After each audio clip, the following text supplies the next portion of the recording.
Boss Kannada season 11 ಖ್ಯಾತಿಯ Mokshitha pi ನಟನೆಯ ಮೊದಲ ಸಿನಿಮಾ ಮಿಡಲ್ ಕ್ಲಾಸ್ ರಾಮಾಯಣ. ಚಿತ್ರದ ಶೂಟಿಂಗ್ ಕಂಪ್ಲೀಟ್ ಆಗಿದೆ. ಕನ್ನಡ ಹಾಗೂ ತೆಲುಗಿನಲ್ಲಿ ಸಿನಿಮಾ ಸಿದ್ಧವಾಗಿದೆ. ಅತಿ ಶೀಘ್ರದಲ್ಲೇ ಸಿನಿಮಾ ನಿಮ್ಮೆಲ್ಲರ ಮುಂದೆ ಬರಲಿದೆ. ಬಿಗ್ ಬಾಸ್ ಕನ್ನಡ 11 ಕಾರ್ಯಕ್ರಮದಲ್ಲಿ ಸಿಕ್ಕಾಪಟ್ಟೆ ಸುದ್ದಿ ಮಾಡಿದಂತಹ ಚೆಲುವೆ ಅಂದರೆ ಅದು ಮೋಕ್ಷಿತಾ ಪೈ. ಈ ಹಿಂದೆ ಪಾರು ಧಾರಾವಾಹಿಯಲ್ಲಿ ಮೋಕ್ಷಿತಾ ಪೈ ನಟಿಸಿದ್ದರು. ಪಾರು ಮುಗಿದ ಬಳಿಕ ಬಿಗ್ ಬಾಸ್ ಅಂಗಳಕ್ಕೆ ಮೋಕ್ಷಿತಾ ಪೈ ಕಾಲಿಟ್ಟರು. ಬಿಗ್ ಬಾಸ್ ಮನೆಯಲ್ಲಿ ಸ್ವಾಭಿಮಾನಿಯಾಗಿ ಮೋಕ್ಷಿತಾ ಪೈ ಎಲ್ಲರ ಮನಸ್ಸನ್ನ ಗೆದ್ದಿದ್ದಾರೆ. ಬಿಗ್ ಬಾಸ್ ಕನ್ನಡ ಸೀಸನ್ 11ರ ಬಳಿಕ ಮೋಕ್ಷಿತಾ ಪೈ ಸ್ಯಾಂಡಲ್ವುಡ್ಗೆ ಜಿಗಿದಿದ್ದಾರೆ. ಮೋಕ್ಷಿತಾ ಪೈ ನಾಯಕಿಯಾಗಿ ನಟಿಸಿದಂತಹ ಚೊಚ್ಚಲ ಸಿನಿಮಾ ಮಿಡಲ್ ಕ್ಲಾಸ್ ರಾಮಾಯಣ. ಬೆಳ್ಳಿ ಬೊಂಬೆ ಆಗಿರುವಂತಹ ಮೋಕ್ಷಿತಾ ಪೈ ಈ ಚಿತ್ರದಲ್ಲಿ ಕಪ್ಪು ಹುಡುಗಿಯಾಗಿ ಡಿ-ಗ್ಲಾಮ್ ರೋಲ್ನಲ್ಲಿ ಕಾಣಿಸಿಕೊಂಡಿದ್ದಾರೆ.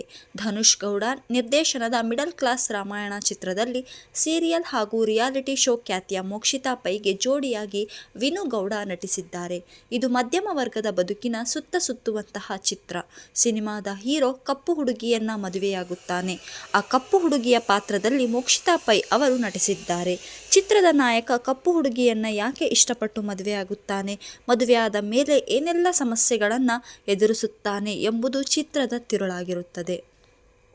ಕಾಮಿಡಿ ಮಿಶ್ರಿತ ಎಮೋಷನಲ್ ಡ್ರಾಮಾ ಒಳಗೊಂಡಂತಹ ಈ ಚಿತ್ರದ 2 ಹಾಡುಗಳು ರಿಲೀಸ್ ಆಗಿವೆ. ಸದ್ಯ ಸಿನಿಮಾದ ಶೂಟಿಂಗ್ ಮುಗಿದಿದೆ. ಮೋಕ್ಷಿತಾ ಪೈ ಮಾತನಾಡಿ, ಇದು ನನ್ನ ಮೊದಲ ಸಿನಿಮಾ, ಕಂಟೆಂಟ್ ಜನರಿಗೆ ಇಷ್ಟವಾಗಲಿದೆ ಎಂದಿದ್ದಾರೆ.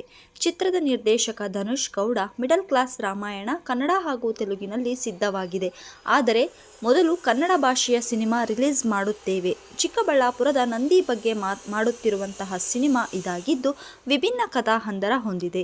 ಇದರಲ್ಲಿ ಕಮರ್ಷಿಯಲ್ ಸಾಂಗ್, ಫೈಟ್ ಇಲ್ಲ ಎಂದಿದ್ದಾರೆ. ಎಸ್ ನಾರಾಯಣ್, ವೀಣಾ ಸುಂದರ್, ಜಗ್ಗಪ್ಪ, ಬಾಲ ರಾಜವಾಡಿ, ವಿಜಯ್ ಚಂಡೂರ್, ಬ್ಯಾಂಕ್ ಜನಾರ್ದನ್, ಸುಂದರ್ ವೀಣಾ, ಶೋಭಾ ರಾಜ್, ತುಕಾಲಿ ಸಂತೋಷ್, ಹುಲಿ ಕಾರ್ತಿಕ್ ಚಿತ್ರದಲ್ಲಿ ನಟಿಸಿದ್ದಾರೆ. ಸಿನಿಮಾಕ್ಕೆ ವಿನೋದ್ ಲೋಕಣ್ಣನವರ್ ಛಾಯಾಗ್ರಹಣ, ಉದಯ್ ಕುಮಾರ್ ಹಾಗೂ ಧನುಷ್ ಗೌಡ ಚಿತ್ರಕಥೆ ಹಾಗೂ ಸಂಭಾಷಣೆಯನ್ನ ನೀಡಿದ್ದಾರೆ.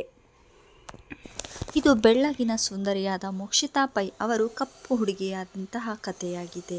ಅಲ್ಲದೆ ಬಿಗ್ ಬಾಸ್ನ ನಂತರ ಹೆಚ್ಚು ಒಂದು ಕೆಲಸದಲ್ಲಿ ತೊಡಗಿರುವಂತಹ ಮೋಕ್ಷಿತಾ ಪೈ ಅವರು ಒಂದು ಸಿನಿಮಾವನ್ನು ಕೂಡ ಮಾಡಿದ್ದಾರೆ ಅಂತ ಅಂದರೆ ಅದು ನಂಬಲು ಅಸಾಧ್ಯವಾದಂಥದ್ದು.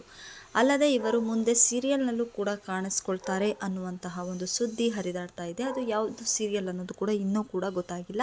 ಆದರೆ ಸಿನಿಮಾ ಮಾತ್ರ ಈಗ ತೆರೆಯನ್ನು ಕಾಣೋದಕ್ಕೆ ಸಜ್ಜಾಗಿದೆ. ಅಲ್ಲದೆ 2 ಹಾಡುಗಳು ಕೂಡ ಈಗಾಗಲೇ ಔಟ್ ಆಗಿದ್ದಾವೆ. ಅವು ಕೂಡ ಮಿಲಿಯನ್ ಗಟ್ಟಲೆ ವ್ಯೂಸನ್ನು ಕೂಡ ಪಡೆದಿದ್ದಾವೆ. ಇದು ಬಿಗ್ ಬಾಸ್ ಮೋಕ್ಷಿತಾ ಅವರ ಒಂದು ಕಪ್ಪು ಹುಡುಗಿಯ ಕತೆ.